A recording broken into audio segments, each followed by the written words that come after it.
The cameras flashed. Yeah. The crowd froze. And just like that, the world had a brand new obsession. Oh, absolutely. A complete media frenzy. It really is. The headline we are digging into today is just incredibly dramatic. It reads, "The palace tried to erase Harry. He just fought back." Which is such a crazy concept when you think about it. Right. It forces us to ask this seemingly impossible question. Can an ancient institution armed with, hundreds of years of entrenched power actually erase a prince? And what happens when that prince just decides to redefine royalty completely on his own terms? Welcome to Starscope Report. Join Jordan and Jamie as they uncover Hollywood drama, music industry shakeups, and viral influencer scandals. From red carpet surprises to social media controversies, we dive deep into the stories behind the fame. And today we are unpacking a story that blurs the line between celebrity culture and actual global geopolitics. Okay, let's unpack this. Because to truly grasp the stark contrast between his constitutional birthright and his current legal reality, we have to look at the facts on the ground as of right now in April 2026. Yeah, and we have a really fascinating stack of sources to guide us through this deep dive. We really do. We're pulling from official UK Court of Appeal judgments, constitutional FAQs from University College London, and current news reports from his surprise trip to Ukraine. Plus, we're looking at a highly critical Reddit thread for the public pulse and Wikipedia's breakdown of the British royal family's actual operational rules. Exactly. So our mission here is to cut through all the tabloid noise and figure out the exact status of Prince Harry today. And the best starting point is the friction from his recent actions. Just this week, he made a completely unannounced trip to Kiev, Ukraine. A literal war zone. Right. And while he was there, he gave an interview to ITV News, and his phrasing was very, very deliberate. Oh, I saw that. He totally rejected the label that he is not a working royal, didn't he? Yeah, he insisted he is out there doing what he was, quote, born to do, and stated unequivocally that he will always be part of the Roy family. Which is a direct challenge to the palace. I mean, based on the Wikipedia breakdown we have, the definition of a working royal is highly specific. Oh, it is incredibly rigid. It refers to senior members who carry out official engagements explicitly as representatives of the monarchy. They're literally deployed as soft power assets for the UK. Right, and the only way that soft power works is through strict political and commercial independence. Exactly. You cannot represent the impartial state if you are, signing private corporate partnerships or taking stances on partisan issues. And the palace views that independence as totally non-negotiable. When Harry and Meghan permanently stepped back in 2020, it triggered the Sandringham Agreement. Which was a massive deal. Yeah. And the reason the palace rejected a half-in, half-out model wasn't just, like, family drama. It was structurally impossible. Because it's conflict of interest. Exactly. You can't use taxpayer-funded diplomatic access on Tuesday and then leverage that same access to get a huge media deal on Wednesday. So they were removed from the official roster.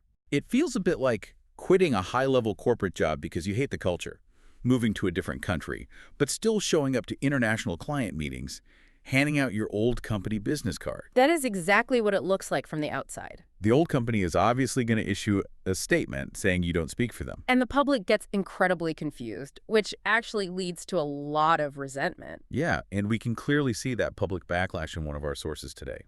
Over on the heavily engaged Reddit community, r/St. Meghan Markle, there is a whole thread analyzing a Daily Mail article about this. And just to impartially summarize the vibe there, the users feel like Harry is trying to appropriate the institutional weight of the crown for his own personal activism. Right, without accepting the trade-offs of public service. One user actually pulled a quote from the late Prince Philip to make their point. Oh, what was the quote? Basically noting that the attention a royal gets is because of the position they hold, not because of who they are as an individual. That is a crucial distinction. Yeah. The critique is that his global relevance historically came from representing this 1,000-year-old institution. But now he is operating as a private citizen in America, wielding that state authority as if it were just his own personal celebrity brand. And blending state authority with personal celebrity inevitably bleeds into geopolitics. We are way beyond PR right now. But wait till you hear what came next, because the diplomatic fallout from this is just wild. It really is. Here is where it gets really interesting. The timing of this Ukraine trip turns a theoretical issue into an active collision course. While in Kyiv, Prince Harry publicly urged the U.S. to take a decisive role, saying this is a moment for American leadership. Which is a huge statement to make. Right, and he did this just days before his father, King Charles, is scheduled to begin a highly sensitive official state visit to the U.S. By saying that, Harry completely bypassed the official UK diplomatic channels that the king is about to use. It is the exact danger outlined in the Wikipedia source about political independence. Yeah, when a non-working royal steps into a foreign war zone and dictates U.S. policy, world leaders are forced to openly clarify who actually speaks for the UK. But we saw that happen instantly. President Donald Trump reacted to Harry's comments with heavy sarcasm. Oh, he really did. Yeah, Trump said he appreciated the advice but added, "I think I am speaking for the UK more than Prince Harry." And regardless of politics, we have to note impartially that this response perfectly highlights the danger. It undermines the UK government's coordinated messaging. If you're loving these Hollywood and royal twists, make sure you are subscribed. We have got even crazier stories ahead. Seriously, hit subscribe because the legal maneuvers happening behind the scenes are fascinating. The UK government is actively trying to define his status on paper. They need legal proof that he is distanced from the state, right? Yes. So in April 2024, Travelist, which is Harry's sustainable tourism company, submitted a filing to Companies House in the UK. Okay, the corporate registry. Exactly. And this paperwork formally declared to British authorities that Harry is now usually resident in the United States. Wow. So he voluntarily put it in writing for the British government. He legally established his geographic distance. He did. Though it is worth noting, impartially of course, that his U.S. residency has its own drama. The Heritage Foundation, a conservative think tank, has been pushing back on his U.S. visa status. Oh, because of his memoir, right? Yeah, his admissions of past drug use in his book Spare. They argue ordinary citizens are routinely denied entry for that and are questioning if he got special treatment. But looking back at the UK side, that Companies House filing is a formal legal distancing. But the paradox here is just glaring. It really makes no sense on paper. At the exact same time he is filing paperwork saying he legally resides in the U.S., he is fighting a massive legal battle in the U.K. claiming the exact opposite. A security lawsuit. Yes. Looking at the May 2025 judgment summary from the Court of Appeal, Harry sued over the withdrawal of his automatic taxpayer-funded police protection. And in his witness statement, he explicitly argued, "The UK is my home." He claimed he felt forced to leave in 2020. So the courts had to navigate this tension. How do you demand VIP state security because the UK is your home while declaring yourself a U.S. resident to run a business? How does that even work mathematically for the government? Well, the case exposes exactly how Raavik, the Executive Committee for the Protection of Royalty and Public Figures, calculates risk. Okay. They withdrew his automatic security back in 2020. Harry argued they skipped a step in their own rulebook, that they didn't do a standard threat analysis before pulling the plug. So why did the Court of Appeal rule against him? The Master of the Rolls explained the reasoning from Ravik's chair, Sir Richard Mottram. It comes down to a protective cohort. Meaning what? Ravising has an umbrella of individuals working royals, top officials, who automatically get standard risk assessments. By stepping back and moving abroad, Harry physically stepped out of that cohort. Oh, I see. Because he isn't doing thousands of public engagements for the state anymore, their mathematical exposure to risk just completely changes. Precisely. You can't apply a daily threat analysis to a guy living in California who only makes unpredictable visits. That makes sense. So RAVFX decided to give him a bespoke case-by-case assessment when he visits. The court ruled this wasn't treating him less favorably, it was just the only logical administrative reaction. Okay, so let's synthesize his status. Right. Legally, he is a declared U.S. resident. Right. Operationally, the palace removed him as a working royal. Security-wise, the courts affirmed his removal from the automatic VIP cohort.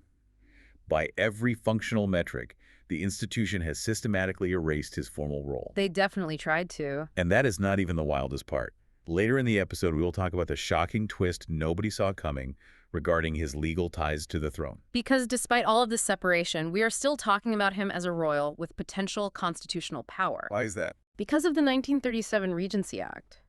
The institution stripped his daily functions, but the underlying legal framework of the British Constitution cannot just let him go. Stay tuned and hit that subscribe button so you do not miss what is coming next, because this constitutional trapdoor is crazy. To understand this, we need the University College London constitutional FAQs. They explain what happens if King Charles is incapacitated. like for a medical procedure. Yeah, for short-term absences, duties go to counselors of state.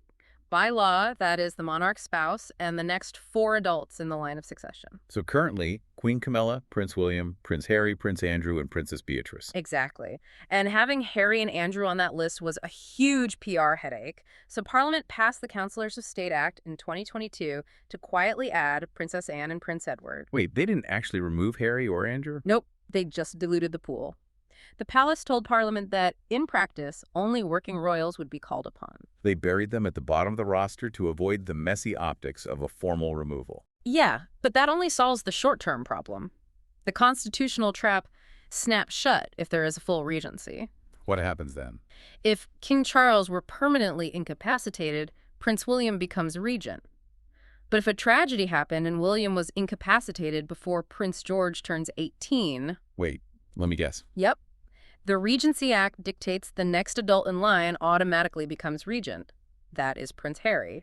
Wait. Practically speaking, would Parliament really allow a declared U.S. resident who just sued the Home Office to fly over and run the country? This is where the UCL experts highlight a brilliant but frustrating quirk in British law, the difference between residence and domicile. Okay, break that down for me. Think of residence like renting a hotel room. You live there, you get mail there, but your domicile is the permanent address on your driver's license. Under UK law, your domicile of origin remains the UK unless you formally renounce your citizenship and permanently cut ties. So filing paperwork saying he's usually resident in the U.S. is just updating his hotel address? Exactly. Because he has not renounced his citizenship, his legal domicile is still the UK.